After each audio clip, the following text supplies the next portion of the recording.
Hello, welcome back to the channel. Just a quick reaction from me today because there is such a short turnaround between the games. But I think we can all sit here today and go, we will absolutely take that result. A 1-1 draw away from home at Portman Road against a recently relegated Premier League side, and a good one at that. Ipswich Town have very good players, both starting and on the bench. Nunes and Jack Clark come on as substitutes yesterday, which shows the quality and strength they have within their team. But to be honest, I sit here today and on reflection, I'm really proud of the Watford performance and how they have performed since Javi Gracia returned to the club. Even before Javi arrived under Paulo Pesolano, whilst there was, of course, a lot of noise going on around the managerial situation, I never once really questioned their mentality or work rate in a Watford shirt. And that has been reaffirmed to me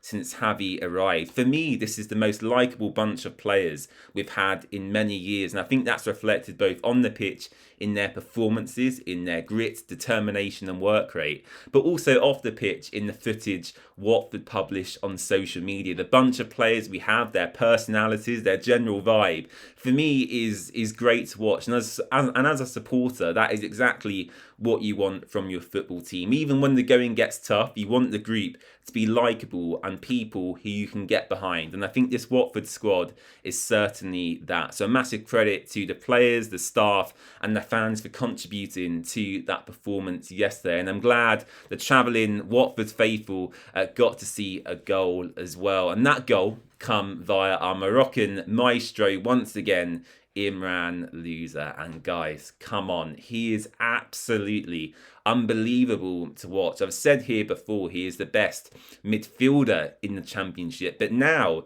he's probably the best player in the entire division. And as we approach a January transfer window, I'm growing ever concerned that Watford might receive an offer from a Premier League side they can't refuse. I mean, what would you value Imran Louza at now if you were Watford? If you were to sell him midway through the season in January when you're chasing for the playoff positions, I would say easily between 15 and 20 million pounds would be the offer to, tempt Watford into selling him. I mean, he is just so unbelievable. He's always been a good midfielder technically from deep. His crossfield passes and ability to get some assists on the board as well has always been evident for everyone to see. But what he's adding this season is late runs into the box and goals to his game. That's his fourth in just as many games now. And what an unbelievable player he is. Again, yesterday, in my opinion, he was the man of the match. And I'm getting bored giving that to Imran Louza week in, week out. But he certainly deserves that accolade once again. And the build-up to the goal as well. Whilst Imran Louza applied the finish, and that was very well deserved, of course, the interplay and link-up between Mark Boller and Kwadwo Bar over on that left-hand side was fantastic to watch. It was like prime Pep Guardiola Barcelona. It was incredible. And of course, I was watching from home. I did a watch-long again for the game yesterday. So if you want to check out my reaction to the goal, go back to the live stream and find the goal on the timeline. It is quite funny to watch on reflection, but I can't help getting excited. The goal was fantastic. The reverse pass from Kwadwo Bar, the cross into the box and Boller, and the finish from Louza. It was really fantastic. Unfortunately, Watford very quickly after that conceded a goal to another very talented player in Jaden Philogene. He curled past Egil Selvik in goal. Ngakia seems to be the one at fault, and whilst he has had a very good season so far, he does have a tendency in certain matches to switch off from balls in behind. He did so again yesterday, lost his runner, and Watford were punished. But the through ball was great, and to be fair to Philogene, the finish was just as good as well. So I'm not taking anything away from Ipswich. I did feel throughout the match they showed moments of quality, and as I alluded to earlier, they probably should have won it on the few occasions as well with the chances they had, especially in the second half on reflection. reflection. In terms of the starting 11 and how I feel we've developed and progressed under Harry, I am pleased to see now a more consistent formation and more consistent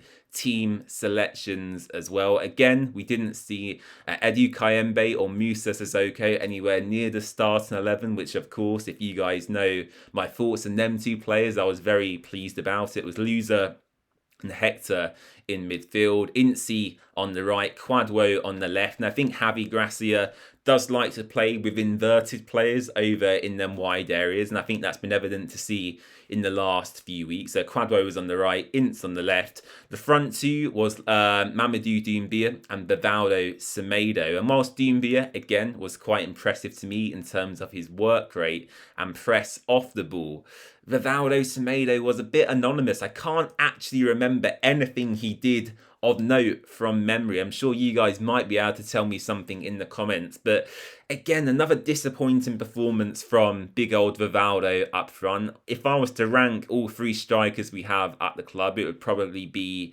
Mamadou Doumbia first, Luka Kiramgard in a close second, and then Semedo third. I think Semedo as a bench option, as a squad depth option, is very good. I'm not going to complain at that. But to start in the game against Ipswich with the quality they have, I was a little bit confused, but I do understand, of course, the need for rotation. Looking at the back line, we had Ngakia, Pollock.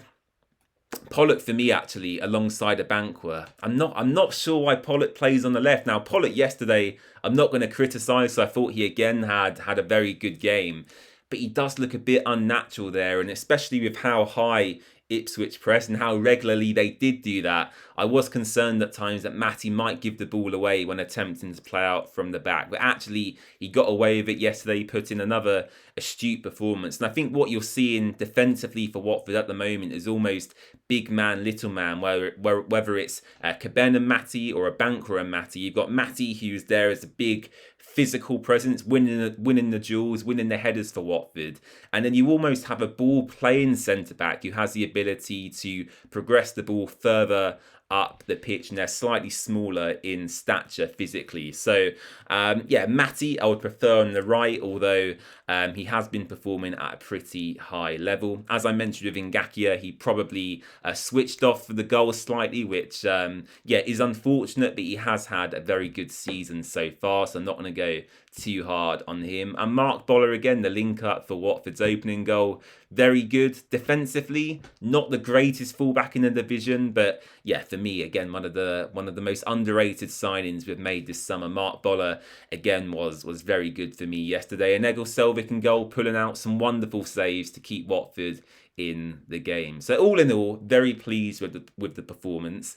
We go into Bristol on Friday with a renewed sense of optimism and positivity. And just listening and reading some Bristol fans' views and opinions on social media, their squad, especially down the left-hand side, is completely decimated. I saw one fan suggesting they're going to have a few academy products on the bench who have never made a first-team appearance. So yeah, I don't know. It's a prime opportunity for Watford to pick up another 3 points at Vicarage Road. They lost 1-0 to Blackburn, and our home record so far is the best in the division, or the joint best in the division, I think it is now, after Coventry won again yesterday. So looking forward to Bristol. Hopefully I'll see a few of you there. There won't be a match preview for that game purely because of the short turnaround between the fixtures, but I'm sure I'll probably link up with one of my mates to do kind of a season review so far during the international break to reassess where Watford are at